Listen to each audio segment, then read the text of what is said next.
नमस्कार। सबसे पहले मैं उन प्रतिभावान बच्चों को जो आपके पीछे खड़े हैं, जिनकी अद्भुत प्रतिभा आपने देखी, अलग अलग म्यूजिकल इंस्ट्रूमेंट्स पर मैं उनको बजाते देख रहा था, मैं परेड में उनको परफॉर्म करते देख रहा था। यही भारत के भविष्य है जिसका निर्माण जीपीएस में हो रहा है। मैं उनको बधाई देना चाहूंगा। इस एनुअल स्पोर्ट्स डे के अवसर पर अभी आपने दिल्ली की माननीय मुख्यमंत्री आदरणीय रेखा गुप्ता जी को सुना। बहुत सुंदर तरीके से उन्होंने आपको प्रेरक बातें कही। इस आज के अवसर पर इस कार्यक्रम में मौजूद Delhi public school Mathura road की मैनेजिंग कमेटी की चेयरपर्सन सुश्री बिंदा स्वरूप जी, मैनेजिंग कमेटी के सम्मानित सदस्य श्री प्रमोद चंद्र रावल जी, विद्यालय के प्राचार्य डॉक्टर राम सिंह जी, जिन्हें मैं जानता हूं और जिन्होंने कई स्कूलों को बहुत सुंदर तरीके से चलाया है, ये उन्हें श्रेय है। और मेरे प्यारे बच्चों, इस स्कूल की अद्भुत लीजेंड्स है, लीगेसी है, और यहां से जो बच्चे निकले हैं जिन्होंने अपने अलग अलग क्षेत्र में शिक्षा से लेकर प्रशासन से लेकर एकेडमिक्स में अपनी छाप छोड़ी है, वो आपकी अद्भुत विरासत है। इस विरासत की नींव डाली थी शायद 1949 में देश के पहले उपराष्ट्रपति और हमारे राज्यसभा के चेयरमैन डॉक्टर राधाकृष्णन ने। दुनिया के महान शिक्षा शास्त्री, आज आपका एनुअल स्पोर्ट्स डे है। मुझे विवेकानंद याद आ रहे थे, जिन्होंने कहा खेल कैसे हमें तैयार करती है जीवन के लिए। तो आज विवेकानंद को याद करिए। हर बच्चे को दुनिया के इतिहास में अपनी विशिष्ट जगह बनाने वाले लिंकन ने एक पत्र लिखा स्कूल के, प्राइमरी स्कूल के टीचर को, जहां उनका बच्चा पढ़ता था। वो अद्भुत पत्र है। हर गार्जियन को कम से कम पढ़ना ही चाहिए और बच्चों को भी पढ़ना चाहिए। उसमें एक जगह वो कहते हैं कि मेरे बच्चे को हारने का जीवन दर्शन भी समझाओ। स्पोर्ट्स आपको खेल सिखाता है कि जीते, लगातार जीते, लेकिन कभी अगर पीछे रह गए, पीछे छूट गए, पराजित हो गए, पर मनोबल वही रहना चाहिए। खेल एक दर्शन है। खेल आपको अनुशासन में रहना सिखाता है। खेल समूह के साथ काम करना सिखाता है, टीम वर्क डेवलप करता है। और खेल अगर आप कभी पीछे छूट गए, कामयाबी नहीं मिली, तो आगे के लिए आपके अंदर प्रेरणा देता है वो कामयाबी हासिल करने के लिए। कि खेल से बहुत कुछ सीखिए।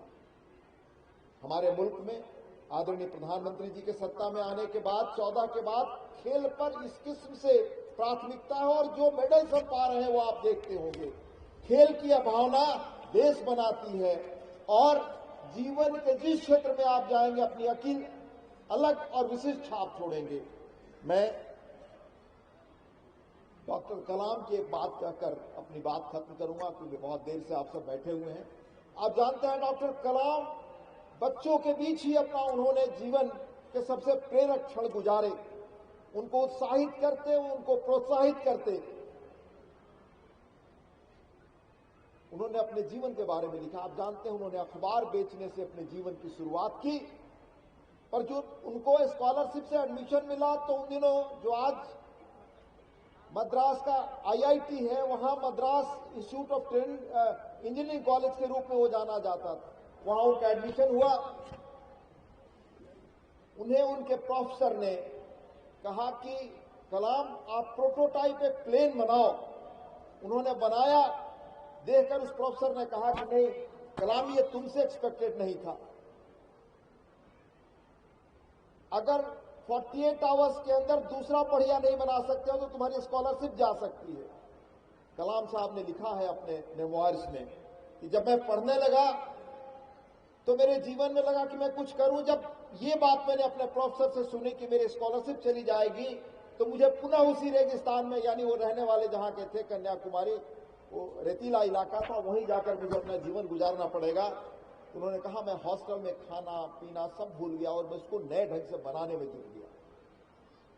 कहा 24 घंटे में मैंने मेमोरेबल प्रसंग कभी आप जरूर पढ़ें, वो आपको प्रेरणा हर छात्र को मिलेगी कि मैंने 24 घंटे में वो बना लिया। मैं देखता हूं कि मेरे हॉस्टल में बगल में मेरे प्रोफेसर खड़े हैं और वो देख रहे हैं। उन्होंने कहा कि this was expected of you, तुमसे यही उम्मीद थी, ऐसा ही करोगे। कलाम साहब ने कहा कि अगर मेरे जीवन में इस तरह के क्षण नहीं आए होते तो संकल्प पैदा नहीं होता जो मैं आज बन सका हूं वो बनता। इसलिए कभी जीवन में बच्चों निराश मत होना। और अंत में एक वो कविता जो दुनिया बहुत उसको याद करती है, रॉबर्ट फ्रॉस्ट की कविता, जो हमारे देश के बड़े विशिष्ट लोग जब जीवन में नहीं रहे तो उनके मेज पर वो लिखी मिली। Woods are lovely dark and deep, but I have promised miles to go before I sleep, but I have promised miles to go before I sleep. यानी जीवन में कभी ठहरना मत, सोना मत, थकना मत, निरंतर अपने सपने को साकार करने की ओर चलना, तो जीवन में हर मंजिल को पाओगे जिसे तुम पाना चाहते हो और भारत को एक नए गौरव तक 2047 में ले जाओगे, जो हमारे आदरणीय प्रधानमंत्री जी कहते हैं। बहुत बहुत मेरी शुभकामना, बहुत बहुत धन्यवाद। आपके साथ गर्भित विचारों और प्रेरक संदेश के लिए हम आपका हार्दिक धन्यवाद करते हैं।